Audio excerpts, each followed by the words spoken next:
पुरी जिला निमापड़ा अंचल एक सुंदर गाँ ना तार कुआस आउ एई गाँ रे विराजमान करछंती प्रभु नीलकंठेश्वर महादेव। किंतु आपण माने कोन जानिछंती काहेकि अंचलवासी माने प्रभु को श्रद्धा आउ भक्ति रे कर्णकुटल महादेव बोली डाकी थांती। एई भली एक सुंदर मंदिरर प्रांगण भितरे रहिछि एक हुकुम बेदी। विश्वास रहिछि कानर जावतीय समस्या बा रोग पई एइठारु हुकुम नेले ता शीघ्र भल होइताय। सेथिपाई तो श्रद्धालु माने प्रभु को श्रद्धारे कही थांती हुकुम बेदी रे ईएनटी स्पेशलिस्ट। जेहेतु कान रोग पई लोक माने दूर दूरांतरु आसी हुकुम नेबा सहित आरोग्य होइतांती अंचलवासी माने प्रभु को भक्ति रे कर्णकुटल महादेव बोली मध्य संबोधन करंती।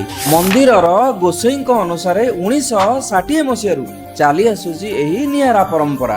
आगरु प्रतिदिन हुकुम रो व्यवस्था थिले मध्य एबे केवल शनिवार और सोमवार ही हुकुम प्रदान करा जाउची।